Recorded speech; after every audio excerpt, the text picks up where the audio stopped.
Première question déjà. Pour mardi dernier, est-ce qu'il y en a qui se souviennent de ce que j'ai parlé? Là, ça fait appel à la mémoire. Ah là, ils ont tous la tête dans les notes ou dans la Bible. Hein. Petit rappel, voilà, de mardi dernier, j'ai partagé sur le temps de prière où c'était sur le réveil. Et je prenais ce temps où on prenait ce texte où il y avait les disciples qui s'endormaient alors que Jésus était en train de passer une passe très dure. Il était, comme il avait dit, son âme était triste jusqu'à la mort. Et il avait ses disciples avec lui, il s'est dit, tiens, je vais trouver des personnes qui vont me soutenir dans la prière avec moi. Et alors que ses disciples étaient avec lui, voilà, Jésus est parti, il a prié, il est revenu vers ses disciples, et là, comme je le disais mardi, il les a retrouvés en feu, en train de prier. Mais non, pas du tout. Il était endormi. Endormi. Alors qu'il passait le pire moment de sa vie, Jésus. Il était attristé jusqu'à la mort, et il a même pas pu avoir aussi du soutien de ses propres disciples. Et donc, je partageais ça, qu'il était important en tant que chrétien de ne pas s'endormir sur notre situation, mais justement d'être réveillé dans la prière. Parce que Jésus va dire 2 fois dans ce texte à ses disciples, veillez et priez. Et ça, c'est le son du réveil. C'est vraiment une des clés pour un réveil, c'est quand on veille et quand on prie. Et donc, quand on veille, quand on prie, on se tient debout spirituellement dans la prière. Veillez et priez. Et donc, j'ai partagé ça mardi et j'ai eu une pensée qui a été un peu plus forte durant cette semaine et que je voulais vous partager aujourd'hui. On voit dans la Bible, la plupart des histoires de la Bible en tout cas, ils nous montrent surtout une chose dans toutes les histoires de la Bible. Vous pouvez regarder tous les personnages de la Bible, Dieu va mettre le point sur une seule chose, sur tous les personnages, c'est sur leur vie de prière. La vie de prière que chaque personnage avait avec Dieu. Ça, c'est le plus gros point que l'on trouve dans la Bible. Quand vous lisez, par exemple, que ça soit l'histoire d'Abraham, l'histoire de David, l'histoire de Salomon, quoi que ce soit, il montre toujours la vie de prière que menaient ces personnages avec Dieu. Et donc, on s'aperçoit à chaque fois dans leur vie de prière, pour un personnage en tout cas, plus il avait une vie de prière intense, plus il était attaché à Dieu. Mais plus il n'avait pas de vie de prière, il y en a aussi des personnes dans la Bible qui n'étaient pas du tout attachées à Dieu. Et qui faisaient, surtout des rois, quand on lit l'Ancien Testament, on voit qu'il y avait des rois qui étaient bons et justes aux yeux de Dieu, et il y a des rois qui n'étaient pas bons et qui n'étaient pas justes aux yeux de Dieu. Et on peut voir qu'à travers ça, ces rois qui n'étaient pas bons et justes, c'est uniquement parce qu'ils n'avaient aucune vie, aucune relation avec Dieu. Ils ne cherchaient pas Dieu. Ils ne se souciaient pas de Dieu. Ou alors ils avaient un autre Dieu même. Un faux Dieu. Et donc on le voit, par exemple, si je prends David, on voit que David, lui, il avait une vie de prière intense avec Dieu. D'ailleurs, on retrouve la plupart de ses prières dans les psaumes. On voit que dans les psaumes, quand on les lit, David, il fait pas juste « Seigneur, bénis mon repas ». Non. Il va carrément aller plus loin, il va exprimer ses émotions, il va exprimer ses pensées, et même avec les psaumes imprécatoires, on appelle ça des psaumes imprécatoires parce que c'est des psaumes où il va prier pour ses ennemis, il va carrément demander à Dieu de venir leur casser les dents. Si vous voyez le psaume 8, vous allez voir que David, lui, il était vrai avec Dieu, il était authentique, il disait à Dieu ce qu'il pensait. Parce qu'il avait une vie de prière, il avait une relation avec son Dieu, et pas une religion.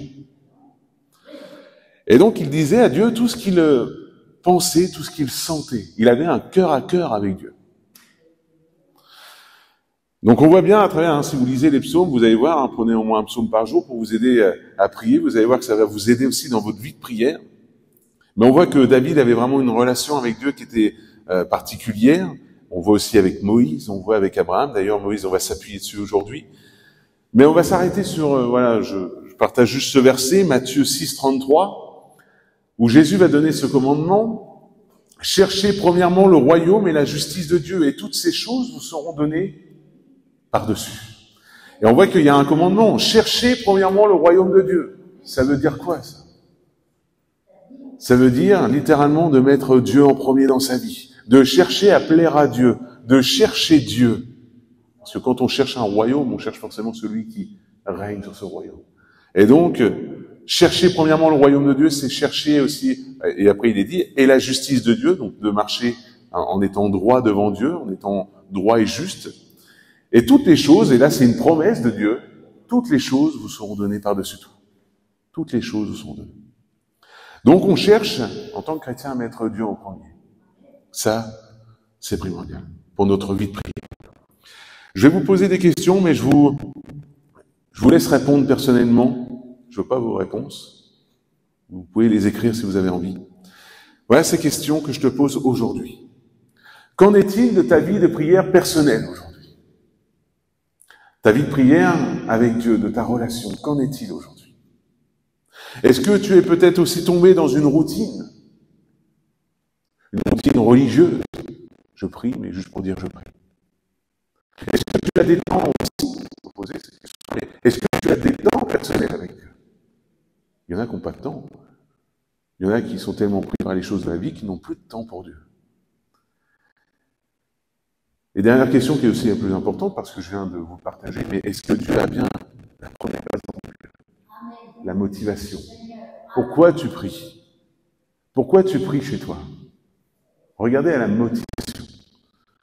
Je laisse ces questions, c'est à toi de te mettre devant Dieu et d'y répondre sincèrement. Mais aujourd'hui, on va voir une chose. C'est votre vie de prière. On parle là-dessus. Aujourd'hui, on va voir qu'il est important d'entretenir sa vie de prière. Il est important d'avoir une vie de prière et pas une prière morte. Mais une vie de prière qui est vivante, qui brûle pour Dieu. Avoir une vraie relation et pas une religion. Amen, on s'arrête là-dessus alors aujourd'hui. La vie de prière commence par une chose qui est primordiale, c'est par une rencontre déjà. La rencontre de Dieu. Ça, c'est l'une des premières choses. Il n'y a pas de vie de prière s'il n'y a pas eu de rencontre avec Dieu. Je pense à tous les couples qui sont là. Par exemple, mon Jacques et Elisabeth. Si aujourd'hui vous vivez ensemble, c'est parce qu'un jour il y a eu une rencontre. Un jour vous vous êtes rencontrés, vous êtes tombés follement amoureux l'un de l'autre, et aujourd'hui, maintenant, voilà, vous êtes mariés, vous vivez ensemble. C'est parce que, à la base, il y a eu une rencontre personnelle. Ils se sont rencontrés et ils se sont dit, on va construire notre vie ensemble. Et ben, c'est pareil avec Dieu. À la base, il y a une rencontre avec Dieu. Et c'est quand on a cette rencontre avec Jésus que là, on va commencer à construire notre vie avec lui. Pour prendre l'exemple, je voulais m'appuyer sur Moïse. Exode chapitre 3, au verset 13. On voit que là, je place un peu le contexte, Moïse, voilà, il était prince d'Égypte, il avait tout ce qu'il voulait, et un jour, voilà, il va tuer un Égyptien, il va aller loin dans pas mal de problèmes, et il va fuir l'Égypte, et il va se retrouver pendant plus de 40 ans dans un désert, à garder le troupeau. Il faut savoir que pour les Égyptiens, devenir berger, c'est la pire chose. Un Égyptien ne côtoyait pas les bergers, parce que pour eux, les bergers, c'était vraiment la pire chose à leurs yeux. Donc là, on peut dire que Moïse, à ses yeux, lui qui était prince d'Égypte, qui a reçu toute une éducation d'Égyptiens, il était tombé plus bas que terre. Il était au plus bas. Et donc, alors qu'il était en train de garder le troupeau de son beau-père, Madian, voilà qu'il va arriver un temps dans un désert où il va voir au loin un buisson ardent, brûlé, mais qui ne se consumait pas. Et Dieu va l'appeler.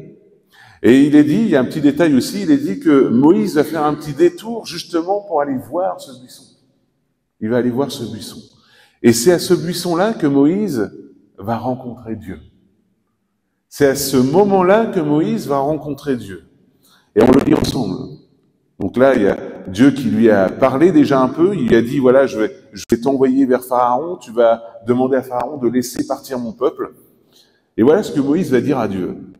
Exode 3.13, Moïse dit à Dieu, « J'irai donc vers les enfants d'Israël, et je leur dirai, « Le Dieu de vos pères m'envoie vers vous. Mais s'ils me demandent quel est son nom, que leur répondrai-je » Dieu dit à Moïse, « Je suis celui qui suis. » Et il ajouta, « C'est ainsi que tu répondras aux enfants d'Israël. Celui qui s'appelle « Je suis » m'a envoyé vers vous. » Amen, on s'arrête là-dessus. Quand Moïse va rencontrer Dieu, donc Dieu va placer son appel en Moïse. Dieu va lui dire sa mission, il va lui dire, voilà, je t'envoie encore vers les Égyptiens, tu vas devoir libérer mon peuple. Tu seras conducteur de mon peuple. Il a littéralement tout à apprendre de Dieu. D'ailleurs, il connaissait même pas le nom de Dieu. Et il n'avait pas la Bible. Hein. Il n'avait pas du tout la Bible. Hein. La Genèse et tout ça, c'est Moïse qui les a écrits. Mais il n'avait pas la Bible avec lui. Donc il avait tout. Alors du coup, je vous pose la question, mais comment il a fait pour connaître Dieu? Comment il a fait pour mener une vie extraordinaire comme ça, pour conduire tout un peuple, voir des miracles? Comment il a fait? Est-ce que vous avez la réponse là? Je suis un peu curieux. Il a prié. C'est une clé, c'est une des clés. Donc à travers ça, Moïse a reçu la mission, on va en parler, hein, je ne réponds pas tout de suite, mais on va en parler. Moïse a reçu sa mission, et qu'est-ce qu'il va faire à partir de ce moment-là? Il va plus s'appuyer sur ses idées à lui, ni sur son beau-père, ni sur sa famille, quoi que ce soit. Il va s'appuyer sur Dieu. Il va s'appuyer sur Dieu. Et sur les moindres choix de ce qu'il a à faire, il va consulter Dieu. Et aujourd'hui, Dieu t'appelle à le rencontrer personnellement. Dieu t'appelle à venir à avoir cette rencontre personnelle avec lui. Par sa parole, parce qu'aujourd'hui, on a sa parole. Aujourd'hui, nous avons ce Nouveau Testament où Jésus se révèle à nos cœurs à travers sa parole. Mais pas que la parole, par des temps d'expérience aussi personnelle avec Dieu. Et ça se passe par la prière. C'est par la prière que là, déjà, nous avons, à la base, pour tout homme, toute femme, même ceux qui ne sont pas encore chrétiens, on a toujours une envie d'adoration de quelque chose. Il y a toujours cette envie d'adoration, il y a toujours cette dose de foi. Maintenant, c'est aujourd'hui, je te pose la question, en qui tu veux placer cette foi aujourd'hui? Et donc, tout homme, toute femme est appelé à venir à Jésus pour avoir cette rencontre personnelle avec lui. Et pour pouvoir commencer à nourrir sa foi avec Jésus. Et aller de l'avant avec Dieu. Pour apprendre à connaître Dieu. Mais il ne faut pas juste connaître Dieu à travers sa parole. Hier, j'étais à la Jeunesse d'Évreux. Et justement, Nathan partageait un petit point que j'ai noté. Il disait, voilà, il y a des théologiens, c'est vrai, hein, je l'avais déjà entendu ça, mais il y a des théologiens qui ils étudient la Bible. Ils connaissent la Bible par cœur, ils connaissent les versets, tu leur dis un verset, ils pourraient te donner la référence et tout ça. Moi, je peux pas, je suis incapable là-dessus. Mais il y en a qui connaissent la Bible par cœur, mais ils ne connaissent pas Dieu. C'est-à-dire qu'ils connaissent Dieu à travers la Bible, mais en plus, ils ne croient pas en lui. En plus, ça c'est un bonus. Mais en plus, ils ne connaissent pas Dieu dans leur temps de prière ou quoi que ce soit, puisqu'ils n'ont pas de temps de prière. Donc, ils connaissent que le Dieu de la Bible, que ce que la Bible en dit. Mais ils n'ont pas une connaissance expérimentale de Dieu. Et ça, on va le voir ensemble. Moïse, il n'avait pas la parole de Dieu, il n'avait pas la Torah, il n'avait pas toutes les écritures qu'il y a maintenant. Mais comment il va apprendre à connaître Dieu? C'est comme tu as dit, Joseph, c'est par la prière. C'est au contact de Dieu. C'est quand il va prendre du temps avec Dieu. C'est quand il va s'approcher de Dieu. C'est quand il va rencontrer un souci dans sa vie, il va pas s'appuyer sur lui, il va dire justement, je vais aller à Dieu, je vais demander à Dieu, et c'est comme ça qu'il va apprendre encore à connaître Dieu. Parce que oui, par tes soucis, Dieu veut se révéler dans ta vie aussi. Par tes épreuves que tu vis aujourd'hui, Dieu veut se révéler en te disant, tu vois, je suis un Dieu qui est fidèle, je te soutiens, je suis avec toi, malgré l'épreuve. Dieu se révèle aussi comme ça. Il se révèle pas qu'à travers sa parole. Mais c'est ce qu'on traverse dans notre vie, notre expérience qu'on a avec Dieu, que Dieu se révèle aussi. On le voit, c'est écrit dans la parole, Exode 34, verset 28, je ne te l'ai pas donné normalement. Moïse fut là avec l'Éternel 40 jours et 40 nuits. Il ne mangea point de pain et ne but point d'eau, et l'Éternel écrivit sur les tables les paroles de l'Alliance, les 10 paroles, donc les commandements. Donc on voit juste à travers ce verset de Exode 34, 28, que Moïse, déjà, il était au contact pendant 40 jours et 40 nuits, à un moment donné, dans sa vie, avec Dieu. Et là, il était littéralement plongé dans la présence de Dieu. Et c'est dans cette présence de Dieu qu'il va expérimenter Dieu, qu'il va apprendre à connaître Dieu, qu'il va apprendre à connaître que Dieu est un Dieu bon, un Dieu riche, qui est prêt à pardonner, qui est un Dieu de grâce, un Dieu d'amour, mais un Dieu juste aussi, un Dieu redoutable, un Dieu puissant. C'est ce qu'il va partager aussi dans la parole. C'est la présence de Dieu qui nous révèle vraiment qui est Dieu. C'est quand on prend du temps dans la prière, quand on prend du temps personnel avec Dieu, Quand on prend pour ça, on vous encourage toujours, quand vous prenez un temps personnel à ouvrir vos Bibles, à prendre un temps pour lire la Bible, mais aussi un plus de temps pour prier. Parce que c'est dans ces temps de prière que Dieu peut parler aussi à Dieu, Dieu va se révéler aussi dans vos situations, dans ce que vous traversez. Donc je te repose la question, mais qu'en est-il de ta vie de prière aujourd'hui? Qu'en est-il de ta vie de prière? Vous savez, Moïse, il avait une petite tente d'assignation, il avait créé une petite tente d'assignation et qui était à l'extérieur du peuple. Et c'est dans cette tente-là où il rencontrait Dieu. Et il est dit même, Exode 33, 11, l'Éternel parlait avec Moïse face à face, comme un homme parle à son ami. Puis Moïse retournait au camp, mais son jeune serviteur Josué, fils de Nun, ne sortait pas du milieu de la tente. On voyait que, juste à travers ça, on voit que Moïse, il avait sa propre organisation pour rencontrer Dieu. Il avait sa petite tente. Et c'est dans sa petite tente que là, il menait sa vie de prière. C'est là qu'il était au contact de Dieu et qu'il était face à face avec Dieu. Et toi aussi, aujourd'hui, tu es appelé à avoir ce face à face avec Dieu. Tu es appelé à avoir cette relation personnelle, cette relation d'amis, puisque Jésus le dit, je ne vous appelle plus serviteurs, mais je vous appelle mes amis. Aujourd'hui, Dieu veut avoir ce face à face avec toi. Ce temps de prière. Donc, qu'en est-il de ton temps de prière, de ta vie de prière? Est-ce que tu es tombé peut-être dans une routine où voilà, tu pries pour dire que tu as prié, puis c'est fini pour la journée? Non, ce que Dieu veut, c'est vivre ta journée avec toi. Ce que Dieu veut, c'est, voilà, se révéler de plus en plus dans les temps de présence, de prière à toi. Mais si tu prends juste un temps le matin en disant c'est bon, c'est fini pour la journée, je suis tranquille, c'est une vie religieuse que tu vis. C'est une vie religieuse. Les religieux font ça aussi. Et encore, des fois, ils comptent les prières aussi. On n'est pas appelé à être des religieux, mais à avoir une relation personnelle avec Dieu, une relation de cœur à cœur. J'aime bien ce terme. Une relation de cœur à cœur. Quand ça va pas, viens à Dieu, viens à ton Père. Quand tu traverses un moment difficile, viens à Dieu, justement. Donne tout à Dieu, décharge-toi à Dieu. Il t'appelle à venir à lui. Venez à moi, vous tous qui êtes fatigués et chargés, et je vous donnerai du repos. Dieu veut cette relation avec nous. Quand tu es joyeux, eh ben, loue Dieu. Quand tu passes de bons moments, glorifie Dieu. Sois reconnaissant. Remercie-le. Qu'en est-il de ta vie de prière? Donc oui, ça demande aussi une organisation. Moïse avait sa propre organisation. Il avait sa petite tente, son lieu où il allait rencontrer Dieu face à face.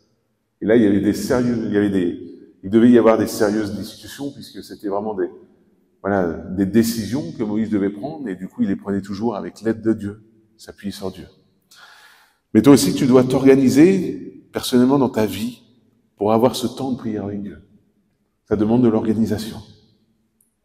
Jésus dira dans Matthieu 6, au verset 6, « Mais quand tu pries, entre dans ta chambre, ferme ta porte, et prie ton Père qui est là dans le lieu secret. Et ton Père qui voit dans le secret te le rendra. » Là, il donne littéralement une méthode de prière. Jésus est en train de donner une astuce. Aujourd'hui, on dirait un tips. Un petit tips en disant, voilà, ce que vous pouvez faire. Ce que Jésus dit, c'est que pour avoir ton temps de prière personnelle, pour que tu puisses avoir un vrai temps de prière, un temps de qualité, il faut que tu te déconnectes un peu du monde. Il faut que tu viennes seul à seul avec Dieu, que ça soit ta chambre, que ça soit ton salon. Ça, c'est pas important. Mais le lieu n'est pas important. Ce qui est important, c'est que tu aies un temps de qualité avec Dieu au moment que tu sois pas dérangé, que tu éteins ton portable, ta télévision, ta radio, le téléphone, tu le débranches si tu veux. C'est vous qui voyez. Mais c'est un temps où tu ne seras pas dérangé avec Dieu. Un temps où tu vas pouvoir parler à Dieu avec un cœur à cœur ouvert. Un cœur à cœur personnel. Là où tu vas partager tes émotions comme David le faisait. Tu vas partager tes pensées. Peut-être tes déceptions, peut-être ta souffrance. Que tu vas pouvoir partager aussi les problèmes familiaux, que ça soit aussi pour tes enfants, tes petits-enfants ou autres. C'est un temps où quelqu'un dira un jour aussi, j'avais déjà entendu ça dans un forum de leader, où c'est Laurent Altman, voilà. Laurent Altman, il avait dit, prie jusqu'à ce que tu pries. On prie juste pour dire on prie. Mais justement, aujourd'hui, Dieu t'encourage à avoir cette vie de prière. Et donc, quand tu commences ce temps de prière, commence à prier. Mais parfois, il faut se forcer un peu. Faut tenir dans la prière, dire Seigneur, moi, je Je veux rester là jusqu'à ce que tu m'aies béni, comme Jacob avait dit à Dieu, vous savez. Seigneur, je veux prendre ce temps dans ta présence parce que ce que je veux, c'est que tu te révèles à mon cœur, que tu m'aides à aller plus loin avec toi. Je veux apprendre à te connaître. Et là, c'est une question de motivation. C'est une question de disposition de cœur. Parce qu'il y en a qui viennent dans la prière, mais le cœur n'est pas là. Ce que Dieu veut, c'est vraiment que tu viennes à lui avec ton cœur. Un cœur à cœur ouvert. Donc voilà une petite méthode que Jésus a donnée. Va dans ta chambre, là tu fermes la porte, tu te coupes de ce monde et tu prends ton temps avec Dieu. Tu pries Dieu. Il y a une autre petite organisation pour les temps là du coup, et c'est pas moi qui vais vous le donner, c'est dans Daniel. Daniel chapitre 6, versets 1 à 8. On va lire jusqu'au verset 10, je crois. On va lire ensemble, déjà premièrement. Voilà. Darius trouva bon d'établir sur le royaume 120 satrapes qui devaient être dans tout le royaume. Il mit à leur tête 3 chefs, au nom desquels était Daniel, afin que ces satrapes leur rendissent compte, et que le roi ne souffrit d'aucun dommage. Daniel surpassait les chefs et les satrapes, parce qu'il avait en lui un esprit supérieur, et le roi pensait à l'établir sur tout le royaume. Alors les chefs et les satrapes cherchèrent une occasion d'accuser Daniel en ce qui concernait les affaires du royaume. Mais ils ne purent trouver aucune occasion, ni aucune chose à reprendre, parce qu'il était fidèle, et qu'on n'apercevait chez lui ni faute, ni rien de mauvais. Et ces hommes dirent, nous ne trouverons aucune occasion contre ce Daniel, à moins que nous n'en trouvions une dans la loi de son Dieu. Puis ses chefs et ses satrapes se rendirent tumultueusement auprès du roi, et lui parlèrent ainsi. Roi Darius, vit éternellement, tous les chefs du royaume, les intendants, les satrapes et les conseillers, les gouverneurs sont d'avis qu'il soit publié un édit royal, avec une défense sévère, portant que quiconque, dans l'espace de 30 jours, adressera des prières à quelque dieu ou à quelque homme, excepté à toi, au roi, sera jeté dans la fosse aux lions. Maintenant, au roi confirme la défense et écrit le décret afin qu'il soit irrévocable selon la loi des Mèdes et des Perses, qu'il est immuable. Lorsque Daniel sut que le décret était écrit, il se retira dans sa maison, où les fenêtres de la chambre supérieure étaient ouvertes dans la direction de Jérusalem. Et 3 fois le jour, il se mettait à genoux et il priait, il louait son Dieu, comme il faisait auparavant. Amen. On s'arrête là-dessus, je ne vais pas aller plus loin. Donc on voit que là, Daniel, voilà, il a été établi comme satrape et il avait un esprit supérieur. Vous savez très bien que sur qui il se reposait, il s'appuyait sur Dieu, c'est pour cela. Dieu lui donnait du coup un esprit supérieur. Et les autres satrapes vont vouloir piéger Daniel. Pour la suite, on voit que Daniel va, comme il a été dit, 3 fois par jour, il va aller chez lui pour prier. Mais ils vont le piéger, donc avec ce décret, il faut savoir qu'un décret, quand il était écrit à l'époque, une fois qu'il était écrit, donc pour ça qu'ils ont donné un espace de 30 jours, c'était littéralement un piège contre Daniel. Et il a été écrit pour 30 jours, personne ne pouvait, même le roi ne pouvait même pas l'enlever, ce décret. Il devait être effectif pendant 30 jours, c'était la loi des Mèdes et des Perses.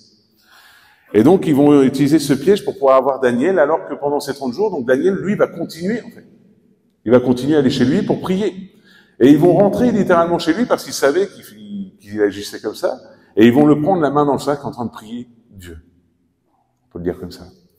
Et donc, suite à ça, obligé, malgré que Darius aimait Daniel aussi, il va devoir le jeter dans la fosse aux lions. Il va jeter Daniel dans la fosse aux lions, et il va le laisser une nuit. Le lendemain, le roi Darius va revenir et il va voir que Dieu avait gardé fidèlement Daniel. Pourquoi? Parce que Daniel était fidèle avec Dieu. Et du coup, Dieu a montré encore un autre trait de caractère à Daniel. Tu es fidèle avec moi, je serai fidèle avec toi. Et du coup, Dieu a gardé Daniel de la gueule des lions. Par contre, à cause de ça, le roi donc va faire sortir Daniel de la fosse aux lions, mais les autres qui ont piégé Daniel, ils vont finir dans la fosse aux lions. Et il est dit qu'ils ont été vraiment dévorés. Premier point que je m'arrête sur ce texte, c'est le piège. Le piège qui a été mis en œuvre sur Daniel. On voit que Daniel prospérait, il se tenait droit devant Dieu et devant les hommes, et personne ne pouvait même pas l'accuser de choses mauvaises. Il était droit avec Dieu et avec les hommes. Mais Satan va utiliser les hommes pour détruire sa vie de prière, justement. Parce qu'il sait que la source de Daniel, c'est là. C'est dans la vie de prière. C'est ce qu'il menait avec Dieu. C'est cette relation qu'il avait avec son Dieu qui était la source de sa force. Et donc, il va mettre tout en ordre avec ses satrapes. Il va utiliser ses satrapes pour venir piéger Daniel et essayer de détruire sa vie de prière. Mais Daniel va pas se laisser avoir là-dessus. Malgré l'édit royal qui avait été écrit, Daniel va continuer de combattre le combat dans la prière chez lui. Il va aller chez lui 3 fois par jour et il va prier Dieu. Et même s'il s'est fait attraper, il va continuer d'être fidèle avec Dieu. Et Dieu a été fidèle avec lui. Il a vécu le miracle. Parce qu'il a été fidèle. Il a été ce Daniel qui était fidèle à Dieu. Il a continué de croire en Dieu. C'est vrai qu'il avait toutes les raisons. Il aurait pu être découragé avec cet écrit. Il aurait pu dire, ah maintenant c'est bon, il y a cet écrit royal qui est là, il y a cette loi, maintenant je peux plus aller prier. Il aurait pu dire, non, je vais attendre que les 30 jours passent. Mais non, il n'a pas fait ça. Il a continué d'avoir cette relation personnelle avec Dieu. Malgré ce que le monde pouvait dire, malgré les lois qui ont été établies, il a continué de persévérer. Et on voit que Dieu a été fidèle envers lui. Dieu a été fidèle, il l'a gardé. Mais on voit bien que Satan s'est littéralement attaqué à sa vie de prière. Vous savez, la vie de prière pour le chrétien, c'est la respiration spirituelle du chrétien. On en a besoin. On en a besoin de prier, on a besoin d'avoir cette relation avec Dieu, on a besoin d'entrer dans sa présence. Parce que Dieu vient nous fortifier, nous encourager. Et quand Satan, il sait très bien, Satan, que s'il vous prive de cette vie de prière, en fait, il commence à vous étouffer spirituellement. Et c'est ce qu'il veut, c'est son désir, de vous étouffer spirituellement pour que vous n'ayez pas une relation avec Dieu. Peut-être que tu as délaissé ta vie de prière. Peut-être que tu as commencé à avoir plus de temps pour le monde et au lieu que pour Dieu. Il est temps que tu reviennes à Dieu. Il est temps que tu te réorganises. Et ça, c'est le deuxième point qu'on a lu aujourd'hui avec l'histoire de Daniel. Organise-toi. Mets des priorités dans ta vie. Croyez-moi qu'on ne perd pas du temps quand on met Dieu en premier dans sa vie. Quand on le met en premier, justement, on est béni. Dieu nous garde de bien des problèmes quand on le met dans sa vie. Quand on prend, au lieu de chercher à prendre des décisions très hâtives, pour dire, voilà, il faut que je fasse ci, il faut que je fasse ça, prendre du temps dans la prière pour dire, Seigneur, conduis-moi. Mène-moi là où je dois être. On évite bien des pièges. Même si ça prend du temps parfois, parce que Dieu répond des fois selon son temps, selon sa volonté, mais ça nous évite bien des pièges. Donc aujourd'hui, tout comme Daniel s'est organisé, quand il a vu cet écrit royal, il s'est organisé personnellement, il a dit voilà, je vais aller tout simplement 3 fois chez moi, et puis je vais prier là. Donc peut-être que tu as besoin aussi de faire cette organisation pour ta vie personnelle. De dire voilà Seigneur, je vais m'organiser. Je vais prendre un temps avec toi le matin parce que je veux t'apporter tous les sujets de ma vie, de la journée. Et là, je vais prendre un vrai temps avec toi. C'est cela qui va t'amener au réveil. C'est cela qui amène au réveil. Si on se laisse s'endormir dans notre vie spirituelle, on ne vit plus rien avec Dieu et on s'endort. Et plus on va prendre du temps avec Dieu, plus on va avoir cette faim qui va nous dévorer. On va avoir faim et soif de Dieu. Donc aujourd'hui, priorise Dieu dans ta vie. On voit dans Actes, je vais pas le lire parce que ça serait trop long, là, je vois que le temps passe, mais on voit dans Actes 2 pourquoi ils ont été remplis du Saint-Esprit. Premièrement, parce qu'ils se tenaient ensemble dans la prière.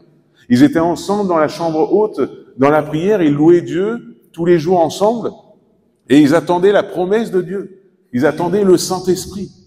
Et donc, voilà comme tout d'un coup, ils l'ont reçu, le jour de la Pentecôte, ils ont reçu le Saint-Esprit. Le Saint-Esprit va venir les remplir. Et il y a même donc Pierre qui va commencer à faire un discours.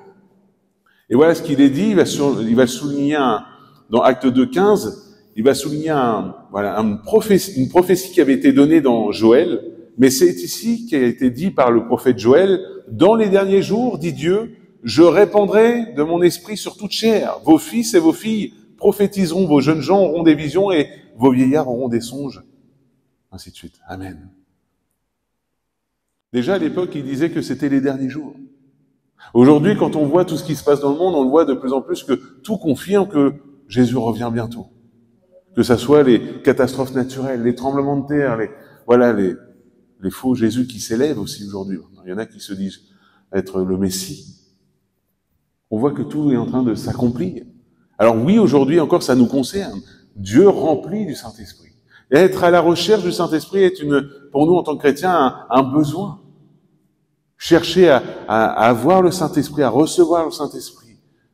Avoir un cœur à disposer à recevoir le Saint-Esprit. Et tout cela, ça se passe dans un seul lieu, la prière.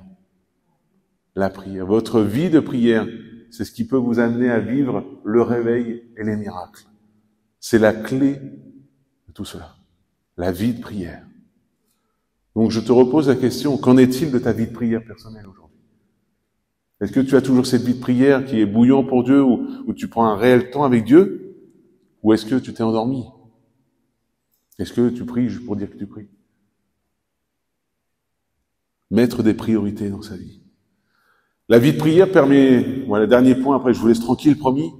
La vie de prière, c'est pas juste de dire on a une relation avec Dieu. Quand on commence à avoir une vie de prière avec Dieu, c'est quand on laisse Dieu commencer à combattre pour nous.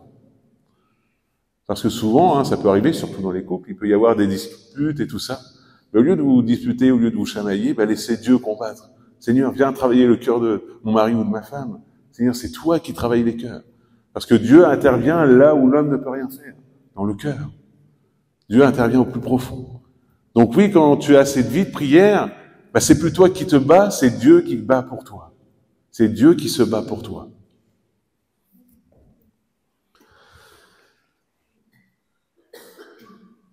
Petite histoire avant de terminer. Une petite histoire, ça. Un jour, il y avait un paysan qui conduisait une charrette. Et malheureusement, cette charrette, voilà, il va s'approcher du bord de la route et elle va se retourner. Donc la charrette bascula et se renversa sur le talus.